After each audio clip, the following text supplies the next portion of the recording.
பணம் பரிமாறப்படுகிறது. இந்தியன் கரன்சியை டாலராக மாற்றும் போது ஒரு கமிஷன், டாலரிலிருந்து ரஷ்யாவிற்கு கொடுக்கும்போது அதை ரூபிளாக மாற்றுவதற்கு ஒரு கமிஷன் என இந்த கமிஷன் அமெரிக்காவிற்கு பெரும் ஒரு வருமானத்தை உருவாக்குகிறது. அதாவது 5.4 பில்லியன் வியாபாரத்தில் 1.8 மில்லியன் டாலருக்கு மேலாக அமெரிக்காவிற்கு வருமானம் கிடைக்கிறது.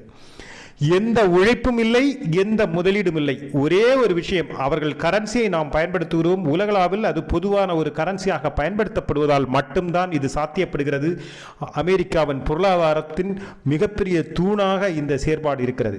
இப்படி உலக நாடுகள் ஒவ்வொன்றும் செய்யும் ஒவ்வொரு வர்த்தகம் மூலமும் அமெரிக்காவிற்கு எவ்வளவு கமிஷன் ட்ரில்லியன் கணக்கில் ஒவ்வொரு நிதியாண்டிலும் கிடைக்கும் என்று நீங்கள் நினைத்து பாருங்கள். இங்குதான் இந்தியா என்ன செய்கிறது? அதாவது இந்தியாவின் சொந்த கரன்சியில் வர்த்தகம் செய்வேன் என்று இந்தியா முதலில் சொன்னது. சரி, அதோடு நின்று விட்டதா என்ன?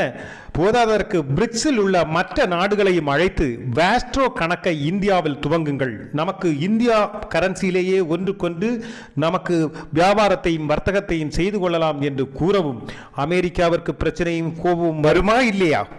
அதானது அமெரிக்காவையும் அமெரிக்காவின் டாலரையும் தள்ளி